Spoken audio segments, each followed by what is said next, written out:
Shalom Bapak Ibu Saudara yang terkasih dalam Tuhan Yesus. Hari ini kita akan bersama-sama kembali beribadah kepada Tuhan. Mari kita akan persiapkan hati dan pikiran kita untuk datang kepada Tuhan, untuk beribadah kepada Tuhan. Panggilan berbakti Lukas 1 ayat 68. Terpujilah Tuhan Allah Israel, sebab Ia melawat umat-Nya dan membawa kelepasan baginya. Saya mengajak Bapak Ibu Saudara untuk kita bersama-sama menyanyikan pujian Kurasakan Kasih-Mu Tuhan.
Persembahan kita, Bapak Ibu Saudara bisa mentransfer lewat nomor rekening yang tertera di layar kaca Bapak Ibu Saudara.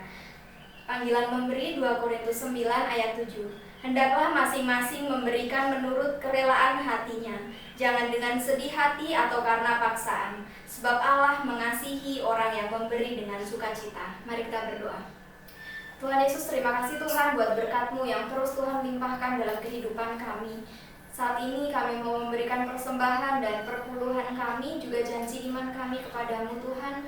Biarlah setiap persembahan kami boleh berkenan di hadapan-Mu. Terima kasih Tuhan Yesus, haleluya, amin. Kita akan bersama-sama menyanyikan pujian Semua Karena Anugerah-Nya.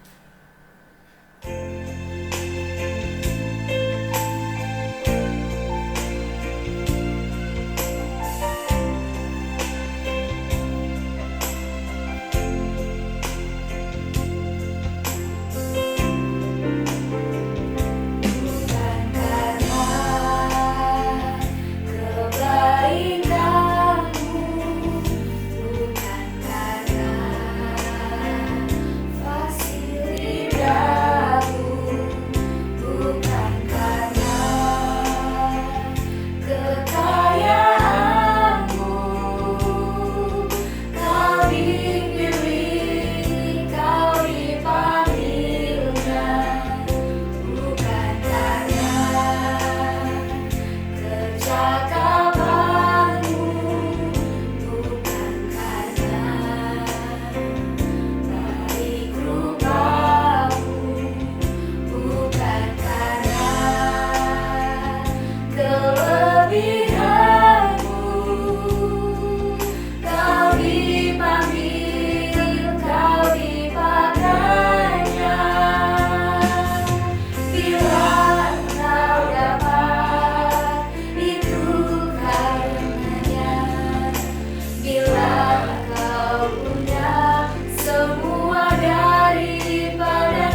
selanjutnya mari kita akan menyanyikan pujian Bersamamu Bapa.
Selamat pagi jemaat yang dikasihi Tuhan. Pagi ini marilah kita bersama-sama belajar tentang kebenaran firman Tuhan. Sebelum itu marilah kita berdoa supaya kita dapat pimpinan dan penyertaan Roh Kudus di dalam kita belajar firman Tuhan. Bapa kami yang di surga, kami mengucap syukur kepadamu pagi ini. Persiapkan hati pikiran kami untuk kami boleh belajar sebagian firman Tuhan. Pilih hati kami masing-masing dan biarlah Tuhan akan tolong hamba-Mu yang akan menyampaikan firman-Mu. Biarlah dengan keterbatasan kami ini, semuanya ini boleh kami sampaikan dengan baik dan benar sesuai dengan firman-Mu. Terima kasih Bapa di surga, terpujilah nama-Mu. Di dalam nama Tuhan Yesus kami berdoa dan mengucap syukur. Amin. Jemaat yang dikasihi Tuhan, judul khotbah pada pagi hari ini adalah hidup sebagai anak-anak terang. Tema untuk bulan Oktober yaitu etika kehidupan bersama di dalam Kristus. Yang minggu kemarin sudah disampaikan yaitu tentang model hidup anak-anak yang kekasih. Dan yang kedua pada minggu ini tanggal 11 Oktober 2020, hidup sebagai anak-anak terang. Marilah kita bersama-sama membuka Alkitab kita di dalam Efesus pasal 5 ayat yang ke-8. Saya akan membacakan untuk jemaat sekalian. Memang dahulu kamu adalah kegelapan, tetapi sekarang kamu adalah terang di dalam Tuhan. Sebab itu, hiduplah sebagai anak-anak terang. Jemaat yang dikasihi Tuhan, saya akan memberikan, sebelum kita memasuki firman Tuhan ini, apakah yang Bapak Ibu alami jika kondisi dalam waktu malam hari lampu mati?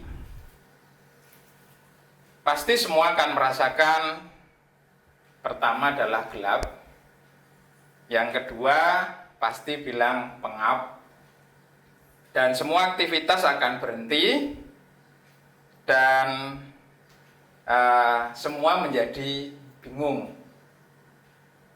Tetapi kalau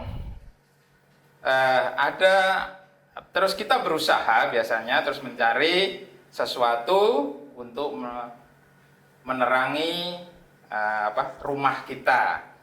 Kalau kita menemukan lilin hanya satu mungkin, tetapi itu bisa menjadikan kita lebih baik ya, walaupun terangnya nggak begitu.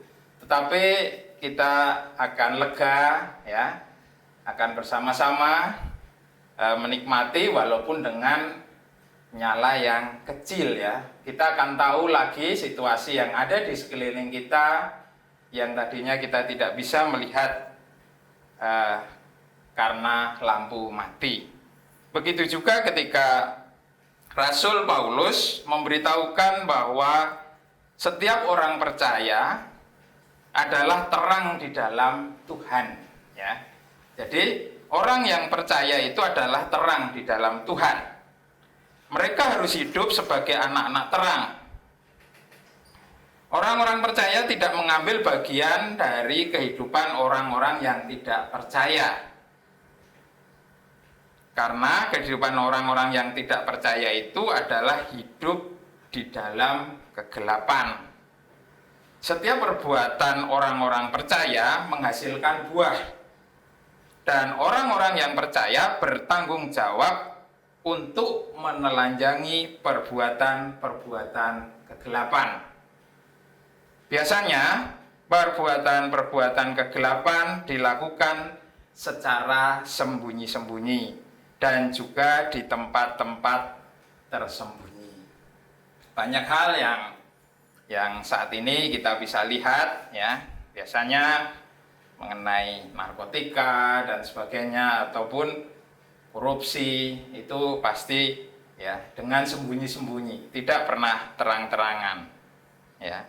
Seluruh perbuatan kegelapan telah ditelanjangi oleh terang sehingga dengan mudah orang-orang percaya mengidentifikasikan perbuatan-perbuatan kegelapan itu dan dapat menghindar serta tidak ikut melakukan perbuatan-perbuatan kegelapan. Jelas di sini firman Tuhan tadi dikatakan bahwa di dalam Efesus 5 ayat yang ke-8 bahwa memang kita dulu itu adalah kegelapan. Tetapi ketika kita percaya di dalam Tuhan Yesus, kita adalah terang di dalam Tuhan. Kita sebagai anak-anak terang. Rasul Paulus di dalam suratnya kepada jemaat di Efesus menyadarkan jemaat di Efesus supaya segera menyerahkan hidupnya kepada Kristus yang menerangi hidupnya. Kita bisa melihat di dalam Efesus pasal 5 ayat yang ke-14. Itulah sebabnya dikatakan, bangunlah hai kamu yang tidur dan bangkitlah dari antara orang mati dan Kristus akan bercahaya di atas kamu. Jadi kita tahu bahwa banyak ajaran-ajaran yang menyesatkan di Efesus ini, maka Paulus menyadarkan jemaat untuk menyerahkan kehidupannya kepada Kristus supaya menerangi hidupnya. Kita harus selalu ingat bahwa kita di dalam Kristus dan bagaimana kita harus hidup. Rasul Paulus mengingatkan bahwa status hidup orang percaya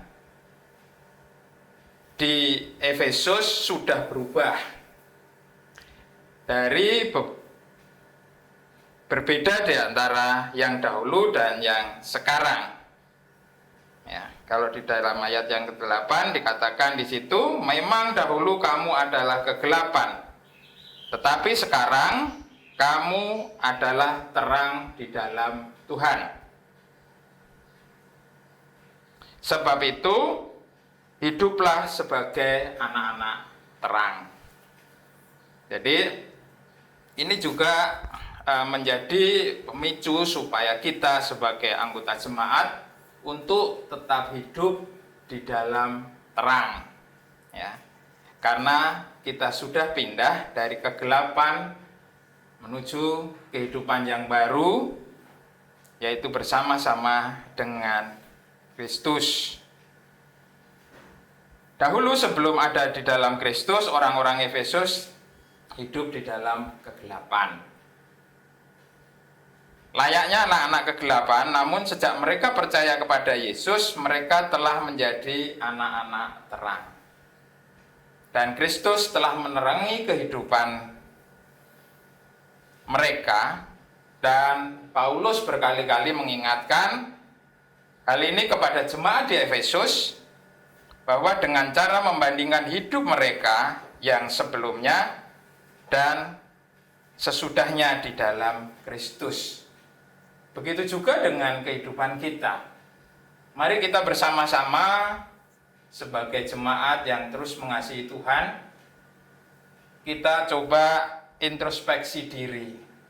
Apakah kita tetap masih di jalur yang benar? Ya, maksudnya anak-anak terang, atau sudah agak berbelok.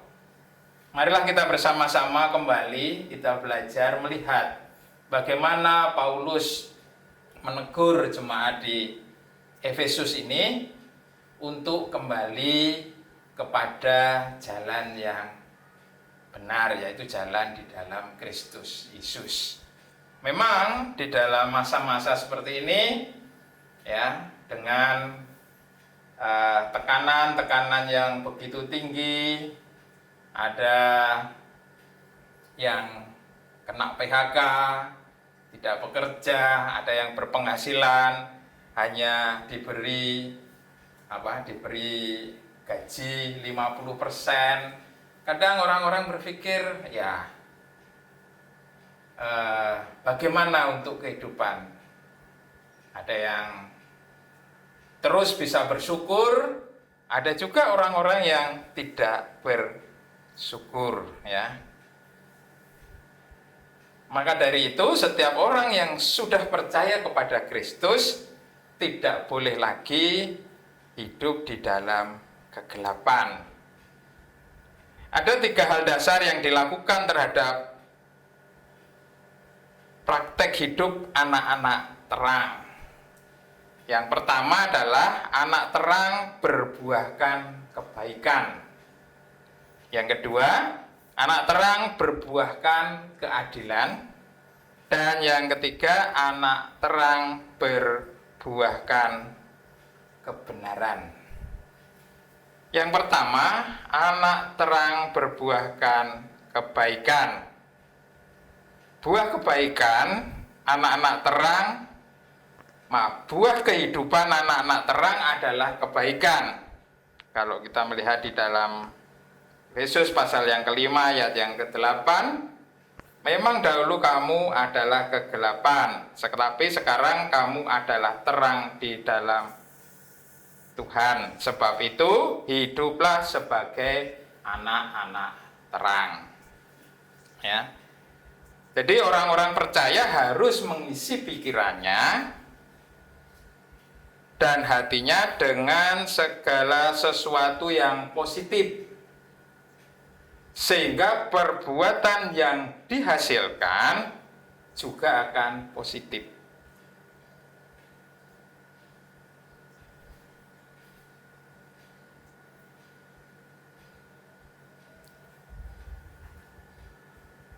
Perbuatan baik akan menjadi bagian keseluruhan hidup kita apabila kita tekun belajar firman Tuhan, ya. Kalau kita melihat di dalam Timotius pasal yang ketiga ayat 16 sampai yang ke-17.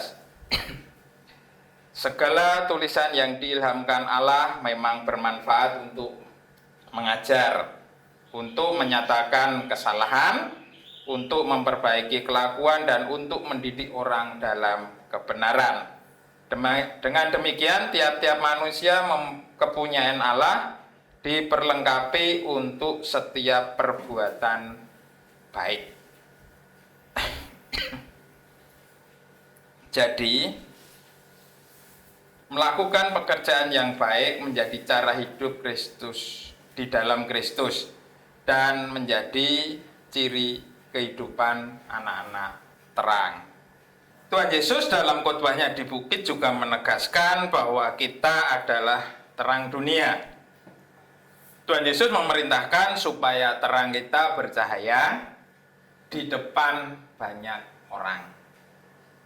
Ketika terang kita bercahaya di depan orang, maka orang-orang akan melihat perbuatan kita yang baik.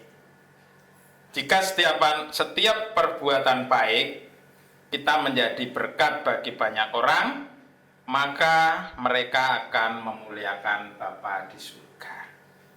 Jadi, bagaimana kita sebagai orang yang sudah percaya, sebagai jemaat Gereja Baptis Indonesia Mekarsari, kita harus mencontoh apa yang disampaikan oleh Tuhan kita Yesus Kristus, di mana kita adalah terang dunia.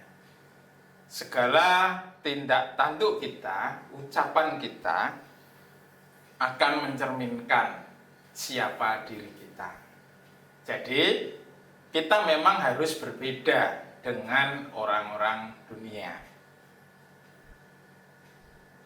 Apabila hal ini terjadi di dalam gereja kita, maka gereja kita akan dipenuhi oleh orang-orang yang menaikkan syukur kepada Allah Bapa kita di surga. Sekarang yang kedua, anak-anak terang berbuahkan keadilan. Di dalam Injil Matius mencatat penegasan Yesus tentang kualitas hidup para pengikut dibanding dengan ahli-ahli Taurat dan Farisi. Kalau kita melihat di dalam Matius 5 ayat yang ke-20, saya akan bacakan. Maka aku berkata kepadamu, jika hidup keagamaanmu tidak lebih besar daripada hidup keagamaan ahli-ahli Taurat dan orang-orang Farisi, sesungguhnya kamu tidak akan masuk ke dalam kerajaan surga. Suatu tuntutan hidup yang sangat tinggi terhadap para murid-muridnya dibanding dengan orang-orang Farisi dan ahli-ahli Taurat.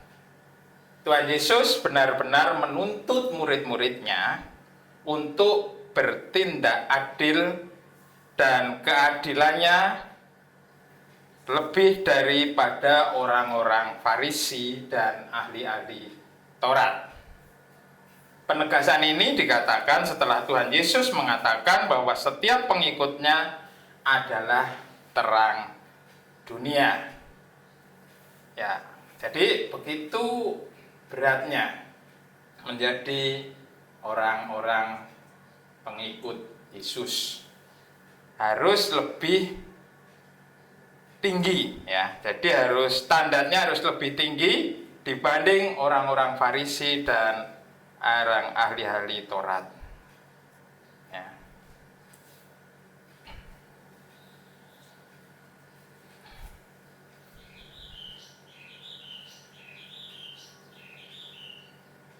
Sekarang kita memasuki yang ketiga.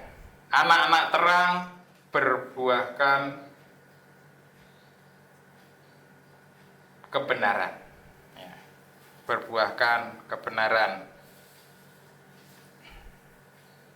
Di sini juga eh, Rasul Paulus menegaskan bahwa selain berbuahkan kebaikan, keadilan, dan juga berbuahkan kebenaran.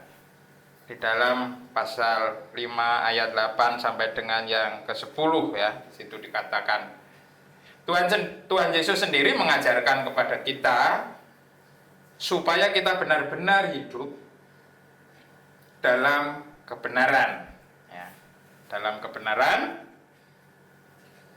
yakni jikalau kita tetap hidup dalam firman-Nya. Kita anak-anak terang hidup dalam kebenaran, kenyataan imaniah, kenyataan imanlah yang bisa mewujudkan semuanya itu apabila kita hidup sesuai dengan firman Tuhan. Maka setiap orang yang percaya harus tekun dalam pengajaran firman Kristus, supaya mereka senantiasa hidup dalam kebenaran. Saudara yang terkasih dalam Tuhan Yesus, itulah ketiga hal yang perlu kita praktekkan dalam hidup sebagai anak-anak terang, yaitu berbuahkan kebaikan sebagai anak terang, yang kedua berbuahkan keadilan, yang ketiga adalah berbuahkan kebenaran. Jadi kesimpulannya, setiap orang percaya adalah anak terang yang hidup dalam terang. Kehidupan orang percaya adalah kehidupan dalam terang yang senantiasa berbuahkan kebaikan, keadilan, dan kebenaran.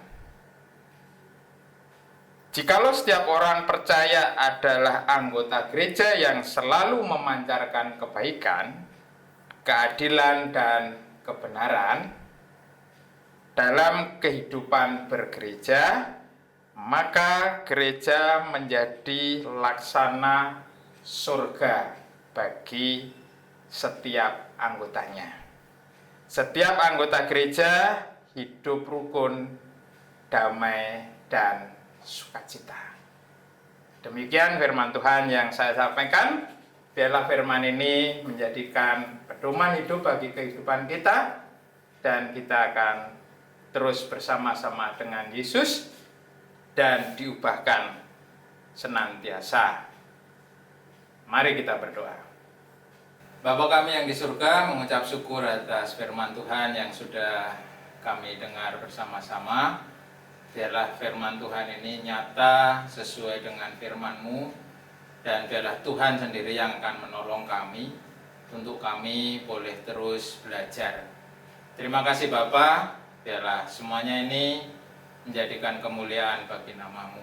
Di dalam nama Tuhan Yesus kami berdoa. Amin. Saya percaya Bapak Ibu Saudara semuanya diberkati oleh kebenaran firman Tuhan yang disampaikan pagi hari ini. Kita akan bersama-sama meresponi dengan satu pujian, Dalamnya Kasih-Mu Bapa.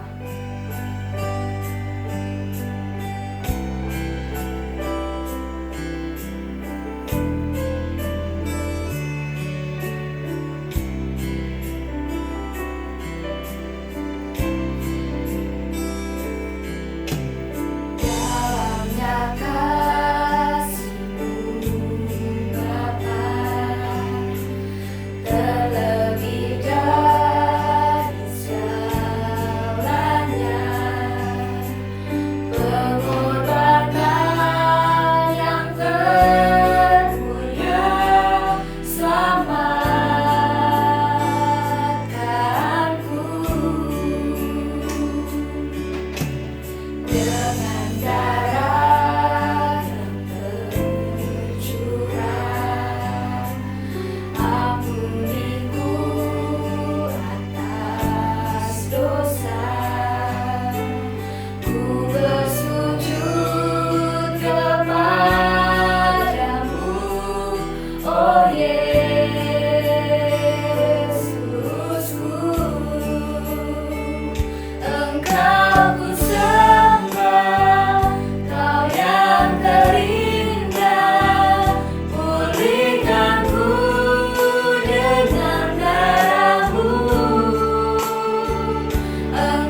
Mari kita bersama-sama berdoa syafaat pada saat ini.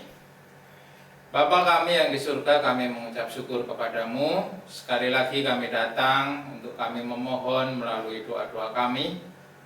Kami rindu dan kami serahkan Bapa ke dalam tangan kuasa-Mu bangsa dan negara kami yang saat ini sedang terus berjuang untuk melawan virus corona ini. Kami rindu bahwa kondisi ini kembali seperti sedia kala dalam kondisi yang sehat, dan biarlah Tuhan terus nyata menolong pemerintahan kami yang sudah berjerih lelah, bersusah payah melakukan usaha-usaha untuk kesehatan bangsa ini. Terima kasih Bapa di surga. Kami yakin dan percaya bahwa campur tangan Tuhan akan terus menolong bangsa kami ini untuk dilepaskan dari virus corona ini. Kami mengucap syukur kepadamu, biarlah Tuhan juga terus akan memberkati pemerintahan kami dan juga para menteri dan seluruh pimpinan daerah. Biarlah Tuhan boleh bersatu padu untuk terus menaati aturan-aturan yang sudah ditetapkan untuk boleh terhindar dari virus corona ini. Biarlah setiap warga negara juga boleh ikut serta terus taat untuk protokol kesehatan sehingga satu dengan yang lain boleh disehatkan. Terima kasih Bapa di surga, kami serahkan bangsa dan negara kami ini ke dalam tangan kasih-Mu. Biarlah Tuhan berkehendak. Kami juga berdoa untuk Gabungan Gereja Baptis Indonesia.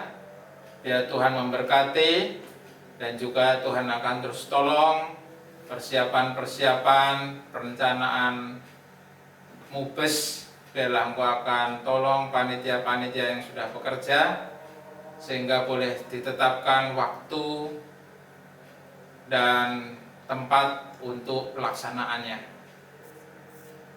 Kami juga terus menyerahkan BPN, YPI, YRSPI, serta Bamusnas ke dalam tangan kuasa-Mu. Biarlah semuanya ini Tuhan boleh bersatu padu untuk mewujudkan yang lebih baik di dalam memberitakan kabar kesukaan ini kepada setiap orang.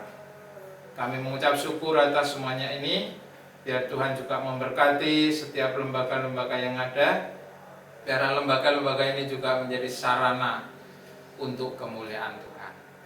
Terima kasih Bapa di surga. Kami juga ingin serahkan gereja-Mu, Gereja Baptis Indonesia Mekarsari, ke dalam tangan kuasa-Mu. Biarlah Tuhan memberkati gereja-Mu ini yang saat ini sedang membangun. Biarlah Tuhan akan tolong, Tuhan akan pakai setiap tangan-tangan yang sudah memberikan dana untuk pembangunan ini. Dan biarlah Tuhan terus akan memberikan yang terbaik sehingga boleh mewujudkan rumah Tuhan ini dengan sempurna. Terima kasih Bapa di surga. Kami juga serahkan setiap jemaat, biarlah Tuhan juga memberkati. Tuhan akan menyembuhkan orang yang sakit saat ini. Tuhan akan menghiburkan orang-orang yang saat ini sedang kesusahan.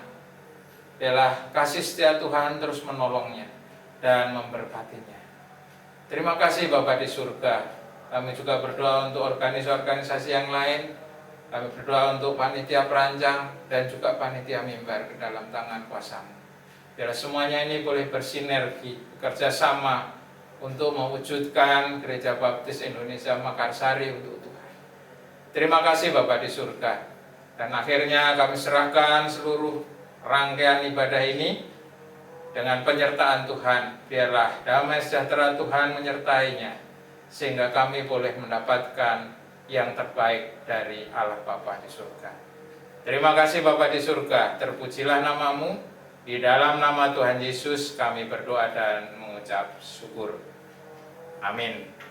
Selamat pagi. Tuhan memberkati. Ya